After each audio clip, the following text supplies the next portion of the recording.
Hola, soy Juan Andrés y en esta presentación hablaré sobre los tejidos, sus tipos y funciones. Adelante. Lo primero que debemos saber es qué es un tejido. Por definición, un tejido es un conjunto de células con una función muy específica que se encuentran en los seres vivos. Dentro de los tejidos podemos diferenciar entre dos grandes grupos, tejidos vegetales y animales. Nosotros empezaremos viendo estos últimos. En estos podemos encontrar 4 subdivisiones dependiendo de la función que realiza cada uno de ellos. Son epiteliales, conectivos, musculares y nerviosos. Los tejidos epiteliales serán los primeros que estudiaremos. Estos tienen la función de recubrir las superficies del organismo animal al que pertenecen y podemos clasificarlos en 3 tipos. 1. Epitelios pavimentosos. 2. Epitelios prismáticos. Y 3. Epitelios glandulares. Los pavimentosos se forman por células planas, se distinguen en simples, que se encuentran cubriendo la zona externa del cuerpo. Las células se disponen en una capa. Estratificados. Las células forman varias capas. Las de la epidermis pueden revestirse con sustancias externas, cosa imposible en las mucosas. Por otro lado tenemos los prismáticos, los cuales tienen forma de prisma, de ahí reciben su nombre y se colocan en filas. Regularmente se encuentran en el intestino y en las vías respiratorias como base para las células caliciformes y los cilios respectivamente. Como últimos podemos observar a los epitelios glandulares. Estos forman el tejido noble de los órganos especializados en la secreción de sustancias, o lo que es igual, de las glándulas. Dependiendo de su tipo de secreción distinguimos entre las glándulas de secreción externa o exocrinas y las glándulas de secreción interna o endocrinas. Otro de los tejidos animales es el conectivo, el cual comprende de 3 tipos que lo forman. Cartilaginoso. Posee una sustancia intercelular sólida y elástica, de ahí que el cartílago tenga esas mismas características óseo. Su sustancia intercelular es sólida y rígida, tocando a los huesos con dichas propiedades. Conjuntivo laxo. Su sustancia intercelular es líquida y es la base del tejido conjuntivo fibroso y adiposo. Ahora hablaremos sobre el que quizás sea el tejido más famoso, el muscular. Este destaca por su alta especialización en las contracciones voluntarias e involuntarias, y por obviamente formar los músculos del cuerpo. Diferenciamos entre tejido muscular de fibra lisa o estirada dependiendo del aspecto de sus miofibrillas. El tejido muscular de fibra lisa posee miofibrillas de aspecto homogéneo. Además, las células de este tipo de tejido son muy largas y podemos encontrarlas en diferentes lugares dependiendo del tipo de animal que observamos. En los animales superiores forman los órganos internos, contracción lenta e involuntaria. En los inferiores forma toda la masa muscular. Por otro lado encontramos el tejido muscular de fibra estirada, caracterizado por sus miofibrillas de aspecto estirado y por ser células extremadamente largas, unos 14 centímetros, por lo que lógicamente poseen varios núcleos. Estas son las que forman la musculatura del cuerpo, es decir, la carne, ya que tiene contracciones rápidas y controladas por el organismo. Llega el turno del último tipo de tejido animal que estudiaremos hoy, el tejido nervioso. Este constituye absolutamente todas las estructuras del sistema nervioso y se divide en 2 subtipos. Neuronas, las cuales están especializadas en la transmisión de corrientes nerviosas. Pueden aparentar ser una red única, pero realmente son unidades independientes y separadas del resto.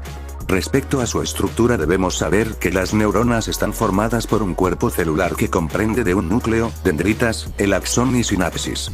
El segundo subtipo del tejido nervioso son las células neurolías, las cuales son todas las células que tienen su lugar en el sistema nervioso, por lo que al ser un grupo variado cumplen diferentes funciones como por ejemplo nutrición o eliminación de productos de desecho, entre otras. Con esto dejamos de lado a los tejidos animales para centrarnos ahora en los tejidos vegetales. Lo primero que debemos conocer de estos es que se dividen en 6 grupos: meristemáticos, parenquimáticos, protectores, conductores, de sostén, secretores.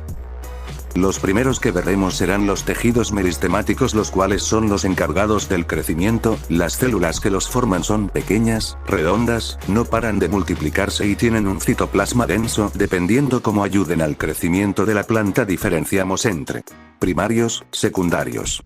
Estos últimos se encargan del crecimiento horizontal de las plantas o lo que es lo mismo, del crecimiento de su grosor, mientras que los primarios son los encargados del crecimiento vertical de las plantas, es decir, de su longitud o de su altura. Ahora vamos a ver los tejidos parenquimáticos, los cuales son las más abundantes. Sus células son redondas y grandes y son muy especializadas, dejándonos separarlas en 4 tipos. Clorofílicos, cuyas células tienen muchos cloroplastos por lo que se encargan de la fotosíntesis. De reserva. Estas sirven para almacenar principalmente almidón o azúcar, sobre todo en la raíz, tallo y frutos. Acuíferos. Almacenan agua en el espacio intercelular del fruto o el tallo, dependiendo de las necesidades de la planta. Y por último, los aeríferos, que tienen mucha separación entre células permitiendo el paso del aire.